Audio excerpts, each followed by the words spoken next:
¿Qué tal? Bienvenidos a todos y a todas. Gracias por estar compartiendo otro video con nosotros. Como ven, estamos en el estudio de Casa Yerbal Stream y estoy acompañado, mi nombre es Efra, y estoy acompañado hoy por Raquel, por Luis y por Claudio, que son integrantes de la Asamblea de Vecinos de aquí de Villaluro y son parte también de Casa Yerbal porque ellos tienen sus reuniones mensuales aquí en la casa. Entonces la idea era conocerlos, charlar con ellos y saber su historia. Somos compañeros habitacionales aquí en Casa Yerbal. Bienvenidos, muchas gracias. Hola Raquel, hola Luis, hola Claudio. ¿Cómo Muchas están? gracias. Bien, Gracias, muy bien. gracias por la invitación. Gracias.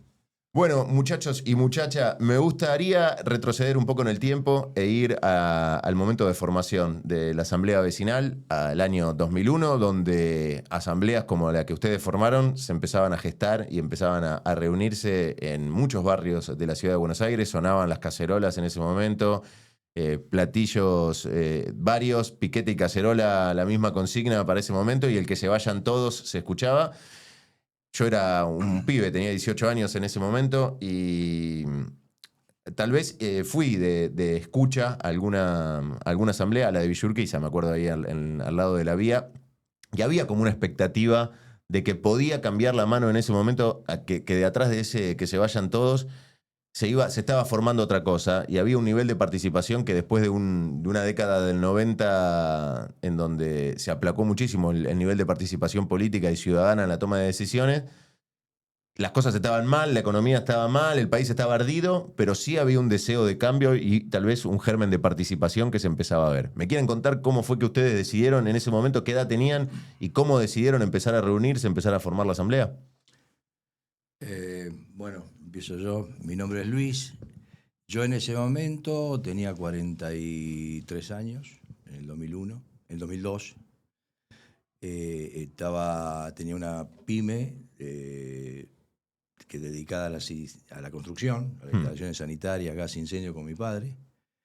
Y el tema, bueno, más allá de todo lo que venía pasando en la historia, desde la dictadura para acá, pero en los últimos tiempos lo que me conmovió y empezó a golpearme fuerte fue cuando Favaloro decide suicidarse, que para mí lo tomé como una inmolación, como un mensaje. Alguien tan comprometido que la sociedad haya hecho que terminara de esa manera, un hombre con ese compromiso, y que pasó tantas cosas en su vida, y bueno, evidentemente no era un suicidio, no era una cobardía, sino que era algo que quería manifestar. Bueno, eso hizo que, más allá de la participación que yo tenía digamos, en mi trabajo, a veces con la Cámara Empresaria que nos nucleaba, pero no era participación y no compromiso, sentía que tenía que manifestar, exteriorizar lo que yo sentía, compartirlo con otros, debatir, no callarse la boca cuando alguien discutía, ese temor. O sea, ahí es donde uno empecé a sentir esa gana de poder participar. Después, cuando terminan los acontecimientos del 2001 tan tristes, donde quedamos ya en enero del 2002, quedamos todos sin trabajo, las obras se cerraban, no había dónde salir. Entonces digo, tanto trabajar, tanto estar, tanto solamente ver en el trabajo y comprometerse, y al final terminamos igual que todos. Entonces, cuando mi señora me dice, mirá, se están juntando en la esquina de Lopetegui y Rivadavia, eso fue el 2 de enero del 2002, a la noche, creo que era, si no mal lo recuerdo, eran los días lunes. Entonces me acerqué a la Asamblea Barrial de Villaluro para poder cambiar la realidad que no nos gustaba, que era la única manera de participar, porque uno veía que esta democracia representativa, por lo menos hasta ese momento, no nos representaba. Y ahí esa consigna de que se vayan todos, sí, fue fuerte, la tomamos, y empezamos a participar. La verdad que el movimiento asambleario fue muy enriquecedor. Yo aprendí mucho, me cambió en el sentido de saber bien qué eran todas estas cosas que pasaban, qué era la deuda externa, qué era realmente lo que nos perjudicaba.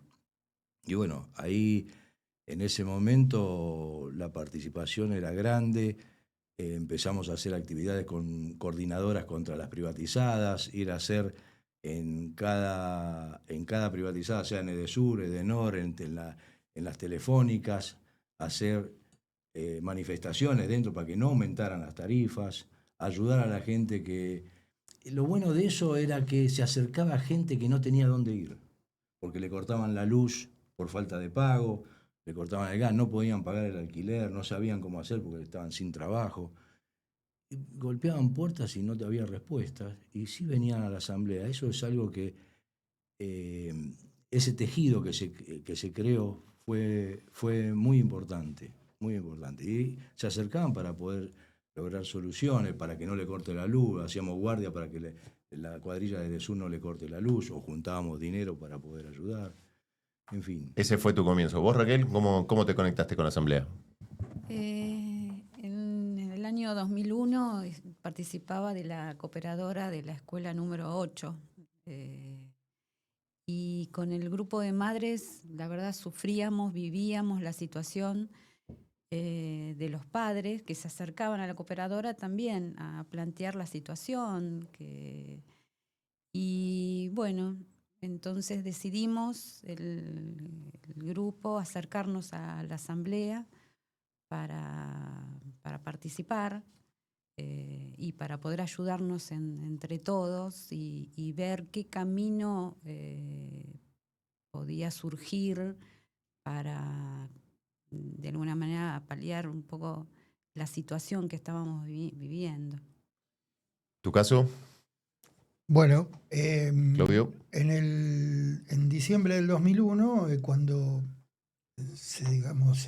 estalló este Sí. tema, yo venía de bastante tiempo con casi nada de trabajo y venía muy angustiado por la situación en general de mi familia, de algunos familiares.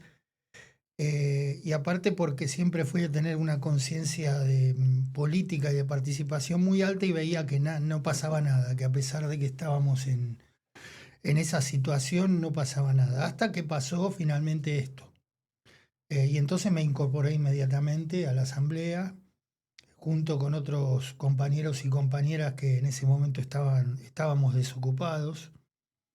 Y como contó Luis, o como contó Raquel, tratando de apechugarla de la mejor manera, sosteniendo la premisa de que entre todos nos podíamos ayudar y reconstruir ese tejido social que mencionaba recién Raquel, que para nosotros, o por lo menos para mí, la década menemista, pero en realidad fue la década neoliberal, que lamentablemente la tenemos como un déjà vu ahora, nos había hecho perder. O sea, la solidaridad, primaba el sálvese quien pueda, yo me arreglo solo y como puedo, no necesito a nadie, si te va mal es tu culpa y si te va bien es porque, si me va bien es porque yo soy bueno en eso. Entonces, a mí me movió mucho eso de tratar de reconstruir ese tejido social que se había perdido. Aparte de las necesidades materiales, como ya te dije, de la desocupación, la plata que no alcanzaba, etcétera.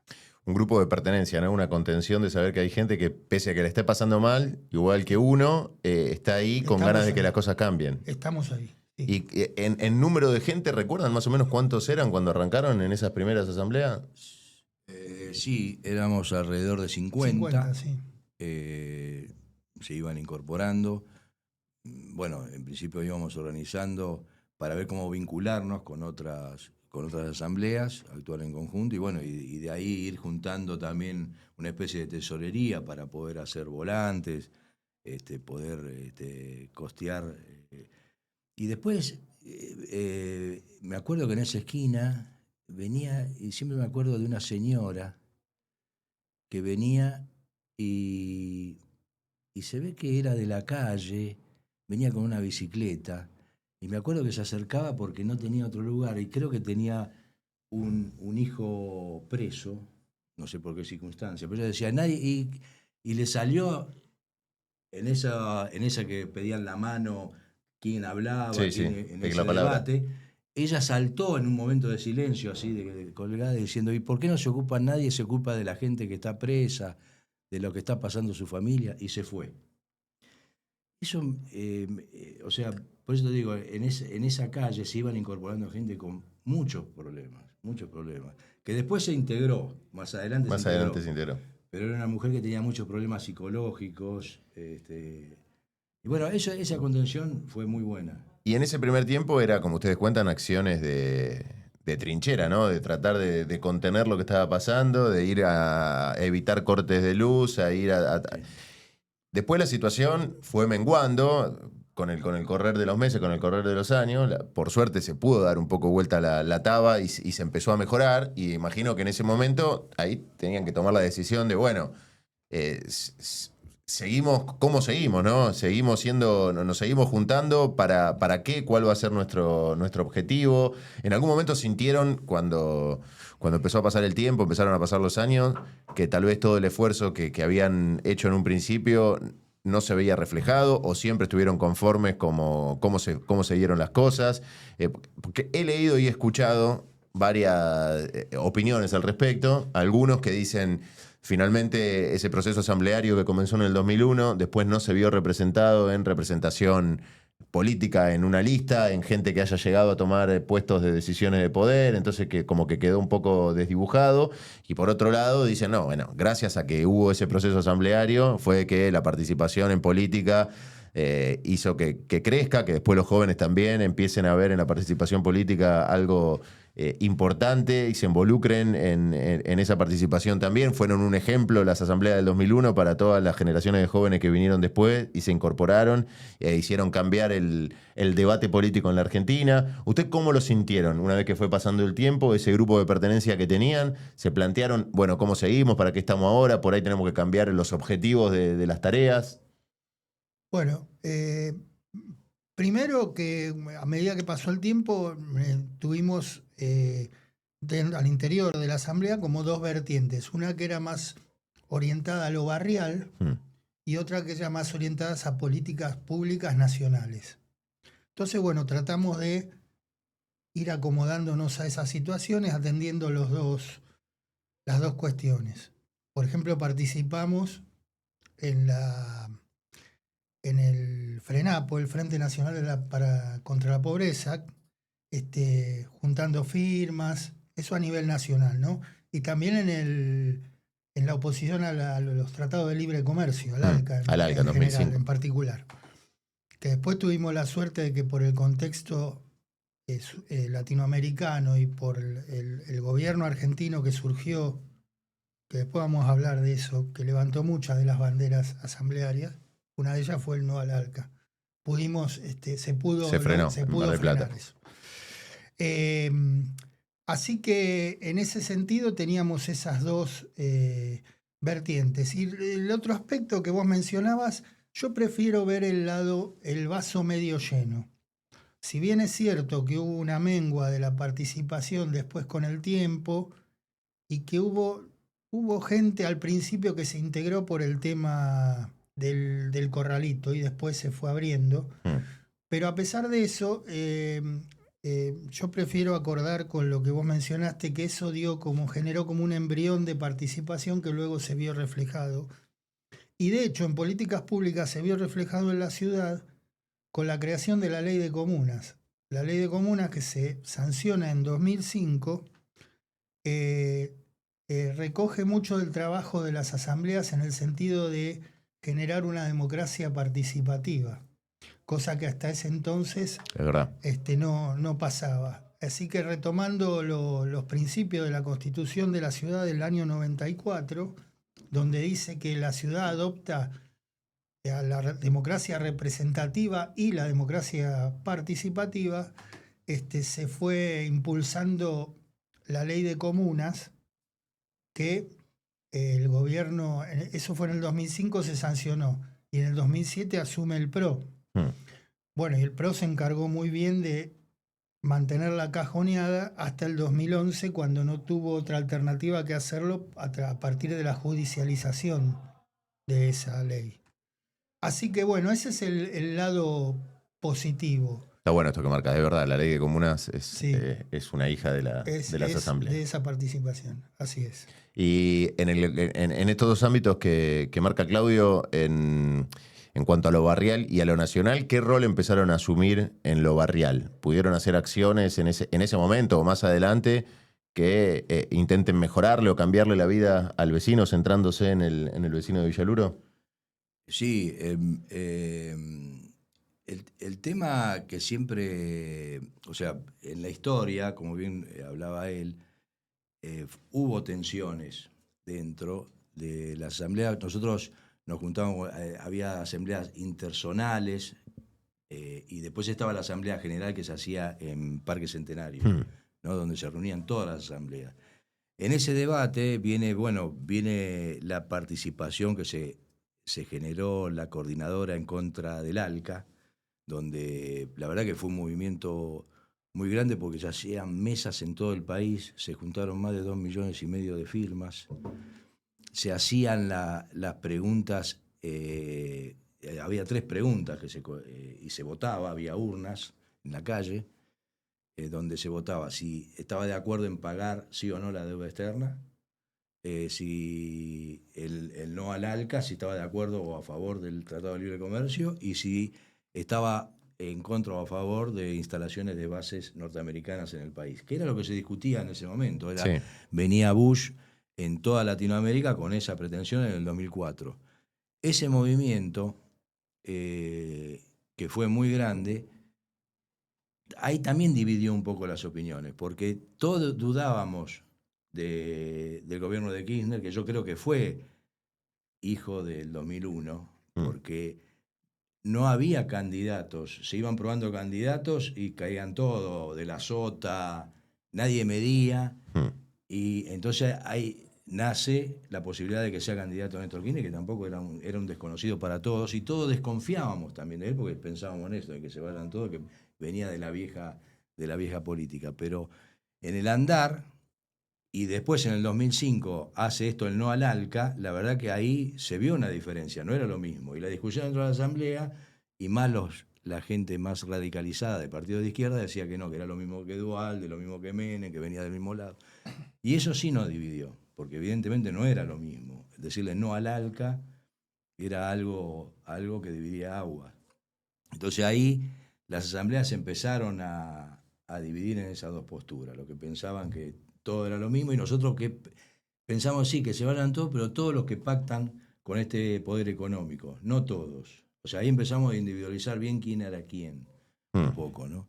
Y en eso del barrial, lo que veíamos empezar a valorar la identidad barriales, las identidades barriales, y en tratar de solucionar juntos los problemas, que sin la participación y sin el compromiso de la gente las cosas no iban a cambiar, y que queríamos más que una democracia representativa, una democracia más participativa.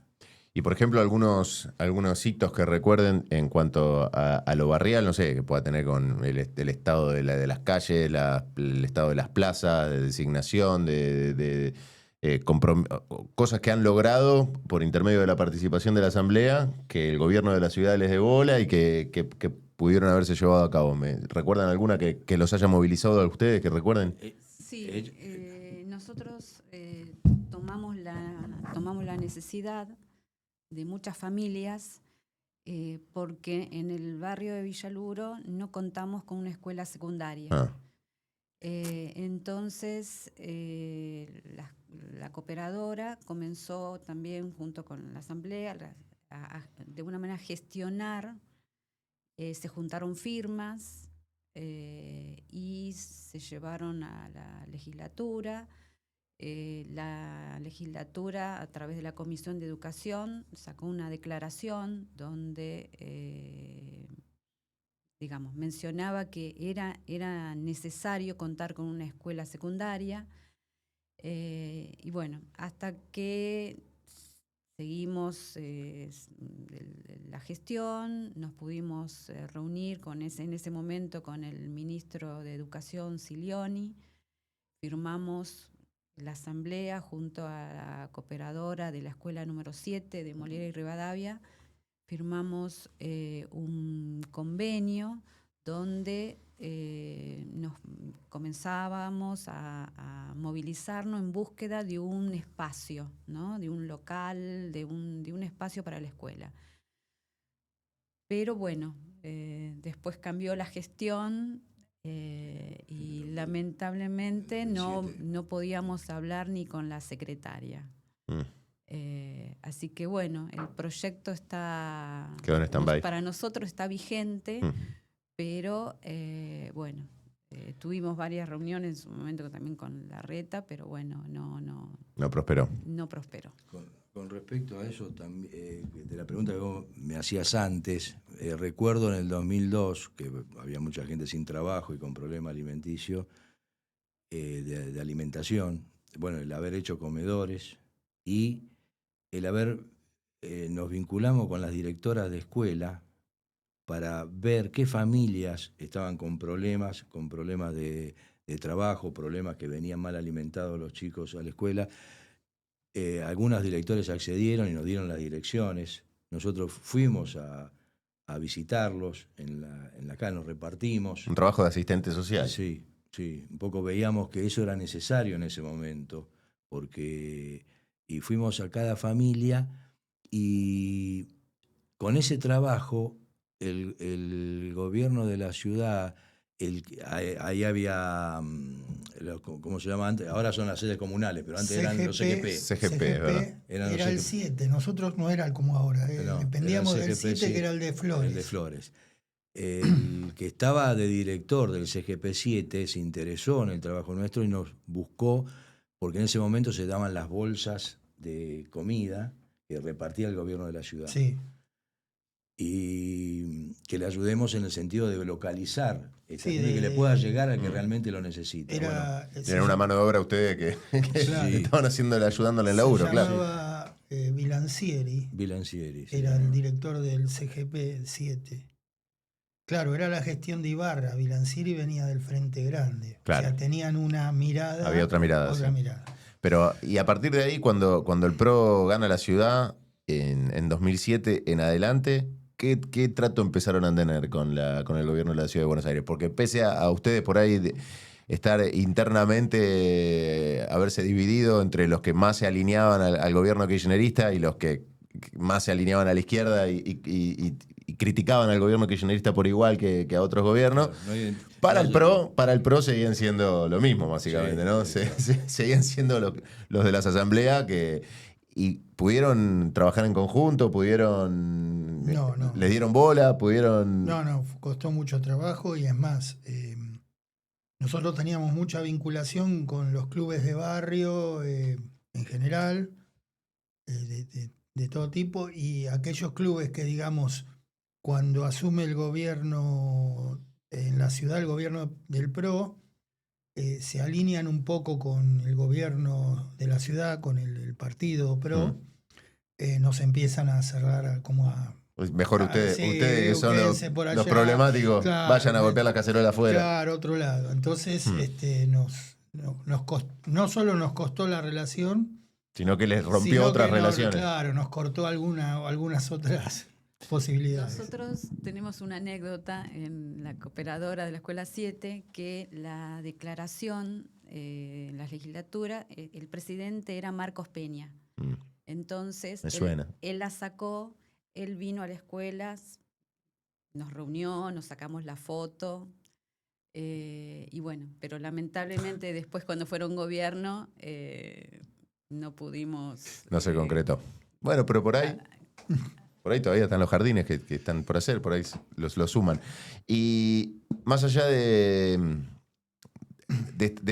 estos primeros momentos en donde el clima era álgido, había mucha ganas de participar, por H o por B estaban ahí criticando al gobierno nacional o junto con el gobierno nacional, pero estaban ahí. Bueno, fue pasando el tiempo y algunos se fueron abriendo de la asamblea, otros fueron haciendo otras cosas, pero ustedes están acá, siguen acá. Del 2003 que firmaron el acta, se empezaron a reunir 2001, 2003 tienen el acta constitutiva, estamos en el 2025, 22 años después, 24 si tomamos toda la historia completa, y están acá. O sea que más allá y fundamentalmente en lo colectivo les dio mucho, porque esto de sentirse parte, de encontrar un lugar donde poder expresarse y sentir que alguien te escucha y por lo menos valora tu opinión y tenés un espacio para decir las cosas como la pensás y no caretearla, de poder ser vos y compartir tus pensamientos.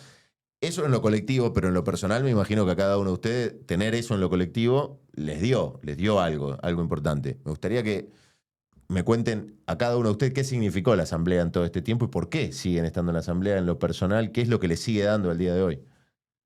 Bueno, es cierto, a pesar de que en el 2006, no, 2007 justamente empezamos como a ralear la participación y hubo muchos compañeros y compañeras que dejaron de participar, porque aparte empezó a haber como una mejora en la situación en general. Entonces, por ahí ya el que no tenía trabajo lo consiguió, entonces ya no tenía tanto tiempo ni tampoco tanto interés. Pero nos fuimos quedando, no muchos, pero nos fuimos quedando y con el tiempo, digamos, fuimos estableciendo, aparte del lugar de pertenencia en sí, una relación, digamos, ya de amistad y de compartir un montón de cosas juntos. Aunque a veces nos peleamos y nos gritamos un poco, pero en realidad privilegiamos esa unión que, como vos decís, uno por ahí no se da cuenta del tiempo, pero han pasado más de 20 años. Sí, la asamblea estuvo principio del 2002 hasta enero del 2006 funcionando. En su momento era en la calle, en otro momento nos acogió el Club Amigo de Villaluro por un directivo que era muy sensible. Que era integrante de la asamblea. Que era integrante de la asamblea, que era el ingeniero Castaño. Y veía que en el invierno, dice... fría la calle. Llovía, nos dio el lugar. Entonces fuimos reuniéndonos ahí. Es cierto que después, a medida que el gobierno, a partir del 2003, empezaba a solucionar las cosas y empezaba a tomar algunas de las cosas que pensábamos que estaba bien, muchas personas se fueron integrando a partidos políticos o a otras ramas y la asamblea fue disminuyendo. Y a medida que se iban solucionando los problemas, también aparecía esto, mismo en el Club Amigo de Villaluro, cuando ya el ingeniero Castaño no era más directivo, y asumía otro tipo de persona, donde lo veía ya no una sociedad de fomento, sino más un club que tenía que ser solvente y que cada actividad que haya tenía que ser rentada, si no tenía cabida, y que nosotros estábamos con gente con problemas, que venían a la asamblea para poder solucionar inconvenientes que tenían, muchos no nos veían bien allá. Entonces nos quedamos sin lugar para reunirnos. Y entonces en el 2006 fue la última reunión como asamblea. Tuvimos 2 años sin reuniones, más allá que nos vinculábamos, los que nos habíamos conocido en el barrio. Un matecito por ahí. Pero en el 2008, cuando empieza estos patrones de rurales o los ruralistas o la sociedad rural, más que nada, este jaque a la democracia y al sistema, bueno, esto nos convocó de vuelta. Nos llamamos y sí, otra vez empezamos a reunirnos y desde ahí no paramos más. Y la enseñanza, a mí como ciudadano, me fue cambiando, o sea, uno no es lo mismo. El de confrontar ideas, el de poder hablar y vos confrontarla con otro y que otro te devuelva o te retruque, bueno, uno va mejorando en esa comunidad, porque si no sirve solo lo que uno piensa, porque no aprende. No aprende si no lo confronta con otro. Y en esa reunión de la asamblea, la verdad que el saber qué eran las retenciones, qué era... Entonces uno empieza a saber que no era un impuesto, sino que era un derecho de importación, era una herramienta de política económica, donde servía mucho, desvinculaba el precio exterior para que no con la economía doméstica. Era un sistema para poder recaudar de lo que más podíamos tener, pero que no se fume, porque así como pasó que en ese momento era bueno las cosechas, antes, en la década anteriores, por ahí los precios bajaban y una cosecha no nos salvaba. Entonces lo que era industrializar el país y que esa renta extraordinaria que quedaba pudiera quedar en el Estado. ¿Y vos crees que esa información por fuera de la asamblea te hubiese costado mucho Sí, adquirirla? Sí, porque yo vengo de una familia, mis padres eran italianos, inmigrantes, lo único es, como vinieron sin nada, tenía que pensar solamente en trabajar y lo único que hacían era trabajar y la política era una mala palabra. Y es más, ellos decían, como venían de la parte de la campiña italiana, cuando se le hablaba de retenciones o impuestos al campo, dice, ¿cómo? Lo veían como que un castigo al Claro, campo. como que el Estado se queda con Entonces todo tu yo me trabajo. quedaba con esa información o me quedaba con eso. Si no hubiera estado con la asamblea, no hubiera conocido otras personas. Y uno descubrió un montón de cosas. Yo, por ejemplo, a Jaureche, lo descubrí con las asambleas. Yo antes nunca lo había leído a él. Y en realidad, si uno lee a Jaureche, la verdad que había todo esto que nos estaba pasando ahora ya había pasado y ya él decía cómo había que enfrentarlo. Las onceras se repiten. Entonces dice, ¿cómo? ¿Tenemos que empezar todo de vuelta? Y estas cosas estaban escondidas. Y si uno no participa y no se informa. ¿Y qué, con esto que, ahora te dejo Raquel, que vos no digas lo tuyo, pero con esto que decís de tus padres, ¿cómo les cae cuando alguien les dice, un pibe les dice ahora, o no tan pibe, ¿no? Les dice, yo trabajar tengo que trabajar, esté quien esté, así que no me importa, porque yo voy a trabajar y yo me gano lo mío, y voy a trabajar y no importa no importa quién esté. ¿Los enerva un poquito? Sí. No sé, perdón por la intromisión, pero eso me toca muy de cerca porque yo inclusive lo he hablado, yo llegué a tener 22 empleados en la pyme, ahora son 15, pero estas discusiones políticas las hemos tenido y yo le decía, no es lo mismo trabajar con un Estado presente o no un Estado ausente. Yo en el año 95, cuando vino el efecto tequila, lo único que hacíamos era trabajar, y trabajábamos mucho. Mi viejo, si hay algo que tiene, mi viejo fue un tipo muy trabajador, donde la prioridad de él era el trabajo, después venían todos los demás. O sea, siempre me acuerdo que mi mamá decía, en los partos mi papá nunca estaba, porque tenía que ir a trabajar. Ni en los partos. O sea, pero bueno, era su mentalidad y era lo que Sí. también nos transmitió ese sacrificio que él tenía. Pero en el 95 viene el efecto tequila. Nosotros teníamos, los intereses bancarios pasaron de algo normal al 150% anual. Teníamos descubiertos bancarios para poder sostener la empresa, porque uno tenía préstamos o lo que sea.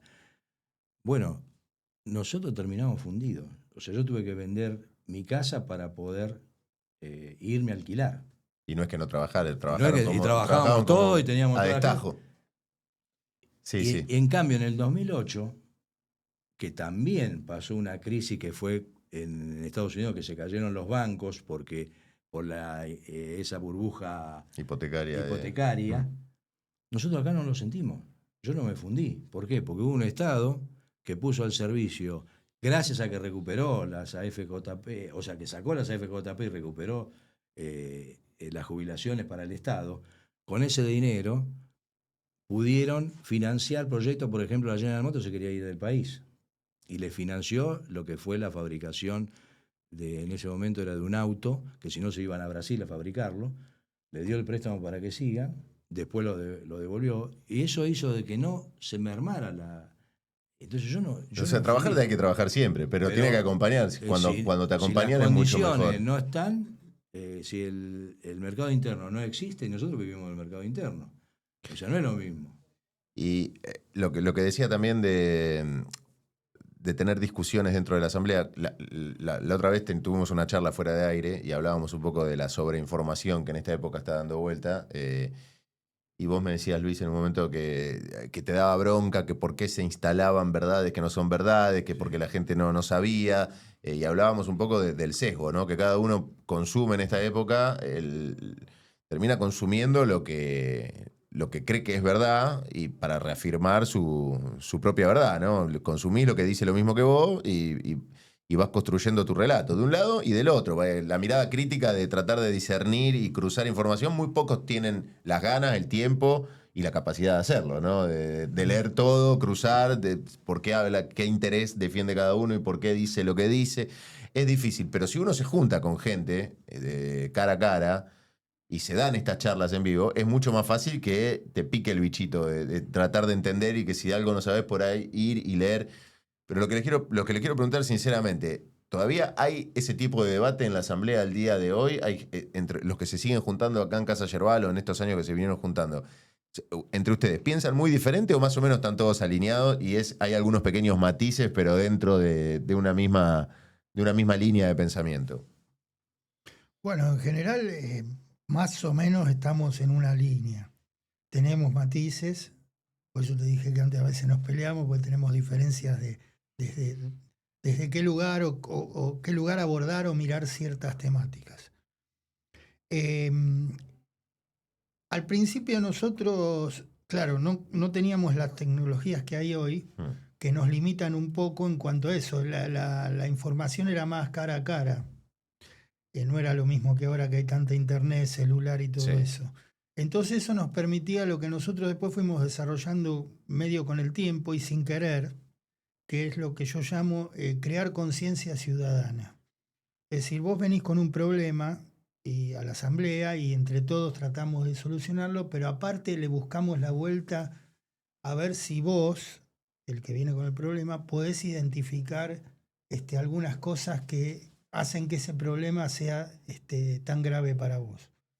Es decir, tratar de desarrollar una especie de pensamiento crítico.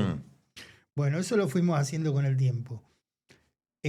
Ahora no lo podemos hacer tanto porque, ya te digo, para mí las nuevas tecnologías han conspirado contra la posibilidad del cara a cara y del intercambiar opiniones en forma directa. Está siempre mediado por la tecnología. Está siempre mediado por el celular, el internet, y ahí está como vos decís, lo que consumimos cada uno, que siempre lo hacemos en función de lo que queremos escuchar, para, como dijiste vos bien, reafirmar nuestras propias convicciones, y muchas veces ese pensamiento crítico queda medio ahí perdido, ¿no?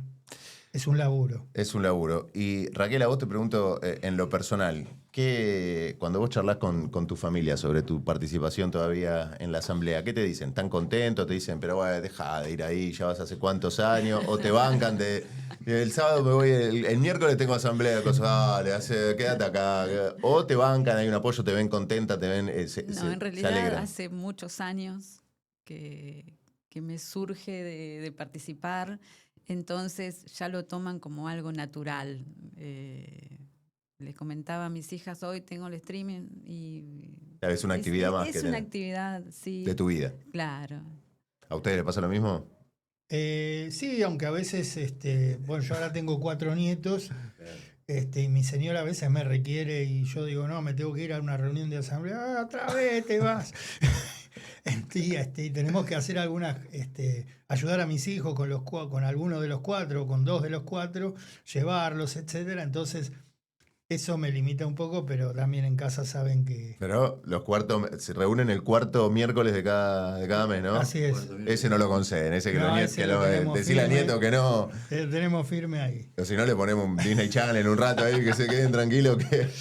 Y se reúnen acá en Casa Yerbal por la noche, ¿en qué horario se están reuniendo? Nos reunimos el cuarto miércoles de cada mes, acá en Casa Yerbal, y a partir de las 19 horas Bien. hasta las 20:30. Bien. 21, sí, se pone álgido el debate. Claro. Bien. No, es cierto, la familia te requiere, y más cuando vienen los nietos. Antes nos reuníamos, al principio todas las semanas, una vez por semana. Después tuvimos que bajar y ahora quedó una vez por mes. Pero yo siempre bajo, y que uno lo que aprendió con esto, que no sirve solo trabajar y enfocarse, porque trabajar solo, enfocarse solo en lo de uno, terminás igual. El 2001 te lo demuestra, terminás lo mismo. Entonces, yo lo tomé como iniciativa y transmitirlo, que el compromiso social o una reunión barrial o la asamblea es parte del trabajo. Es como en la agenda me tengo que encontrar con tal arquitecto, a las 18 es parte del trabajo, es parte de la agenda. Tiene que ser esa, porque no es lo mismo, como decías vos, que yo tengo que trabajar igual. No. Si vos descuidás esta parte, Si más participaríamos en esto, las cosas, la realidad la podríamos cambiar o no pasaría esto. Hoy, viendo lo del Congreso, lo de ayer, lo de discapacidad se pudo lograr rechazar el veto, Sí. pero todavía lo de jubilado y otro no. Pero eso hubo mucha participación de gente, mucho muchísimo. sacrificio de esas hombres y mujeres, niños y niñas, familiares de discapacitados, con esa discapacidad, estar ahí afuera, eso cambió y hizo que esa realidad. O sea, evidentemente nosotros estamos muy hackeados como economía, muy hackeados como país, porque estamos muy aislados, muy aislados. ¿Y qué les pasa cuando da toda la vuelta, no? Ustedes, a mí, yo tengo mis propios sentimientos y ya les dije, en el 2001 tenía 18 años, ustedes tenían mi edad de ahora, ¿no? 40, 40 y pico. ¿Y qué les pasa cuando se vuelven a instaurar esos discursos, ¿no? De la meritocracia pura, de que si vos trabajás va bien, todo lo que todo lo que se hablaba en ese momento vuelve, da la vuelta y otra vez se vuelve a posar en el imaginario. Imagino que mucha tristeza, desazón, ¿no? Frustración. Por eso creo que muchos de nosotros está saliendo a la calle. Sale y sobre todo los miércoles asistimos nosotros como asamblea apoyándonos, ¿no? a lo que estamos solicitando, a los derechos que nos quitan día a día. Y bueno, ojalá que prenda, como prendieron ustedes también en los más jóvenes de ahora, que tal vez ahora los ves orientados por otro lado, pero bueno, en algún momento se va de vuelta la taba, de vuelta. Esperemos que Sí, suceda. Hay tiempo para todo. En particular, yo ayer estuve en Congreso Sí. con mi esposa. Nosotros tenemos una nieta con síndrome de Down, así que el tema de la discapacidad nos pegaba bastante cerca. Y había bastante gente, no tanto de la que uno hubiera esperado, pero lo que me reconfortó es había mucha juventud. Había mucha juventud comprometida con esta lucha en particular. Porque lo que vos dijiste es la parte del vaso medio vacío. Cuando yo por lo menos veo que vuelve todo ese discurso, que vuelven a pasar, que tenemos como un déjà vu de los 90, y medio como pensás, y entonces, ¿para qué fue todo este esfuerzo? ¿De qué sirvió? ¿De qué sirvieron los muertos? No olvidemos que el 20 de diciembre de 2001 hubo 30 y pico de muertos en la ciudad nomás, o en el país, perdón. Entonces, bueno, esa es la parte, digamos, Sí. más negativa, pero no perdemos la fe. Y por eso están acá, 22 años después de haber firmado el estatuto. Para ir despidiéndolos y agradeciéndole nuevamente, obviamente todos los que se quieran sumar a la asamblea pueden ponerse en contacto con ellos, nos escriben a nosotros, le hacemos el puente. Si no tienen redes sociales, que se acuerden, que puedan dar, que puedan seguirlos en algún lado, en Facebook. En Facebook. @asamblea de Villaluro. Buscan Asamblea de Villaluro en Facebook y los pueden contactar por ahí. Y me habían comentado la otra vez que, no sé si esto está en pie, que iban a hacer un festival o iban a hacer algo pronto. Sí. Dos actividades para diciembre, pero todavía Sí. estamos en proceso, es el aniversario del barrio. Bien. Uno de los aniversarios del barrio que coincide con el aniversario del natalicio del cantor Alberto Castillo, y nosotros en su oportunidad gestionamos el nombre de una plazoleta con el nombre de Alberto Castillo,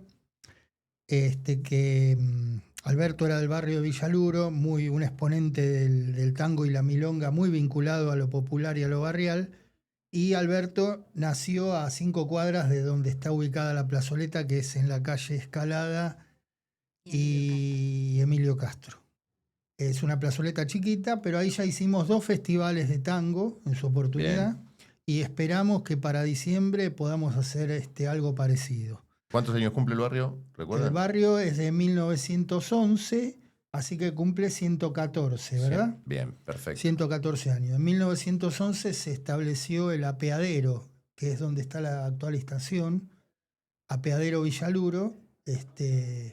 El nombre Luro viene del dueño de todas estas tierras. Pedro de Luro. de Pedro Luro. Bueno, entonces para diciembre estaremos ahí festejando cumpleaños Sí. de Castillo y cumpleaños del barrio. Sí, y la actividad más próxima es el viernes 29 de agosto. Ah, bien, eso, ahora, pronto, ya. Ahora, a las 19 horas, proyectamos una película en un ciclo de cine-debate que hacemos cada tanto Bien. en distintos lugares. Este va a ser en el Espacio Cultural Oga, en el barrio de Versalles, Roma 640. La película se llama Nación, con Z. Y después, si quieren, les pasamos el flyer, Sí, lo que ponemos. tiene una sinopsis como para entender un poquito de qué vamos a hablar. Perfecto. O qué pensamos que podemos hacer con esa película. Nación, entonces, proyección para el viernes 29 y festejos para diciembre con Alberto Castillo y Villaluro en la plazoleta. Los encuentran acá, tienen, si hay vecinos que dicen, che, se están juntando en Casa Yerbal, me gustaría, nunca participé, pero me gustaría ir a una reunión. ¿Puede Buenísimo. acercarse? ¿Cómo no? Sí, Buenísimo. sí, sí. Súper Los bienvenidos. nos convocamos a todos y todas que vengan, que es bueno exteriorizar todo lo que sentimos y pensamos, y que es bueno festejar el aniversario del barrio, empezar a tomar eso como una actividad en la calle.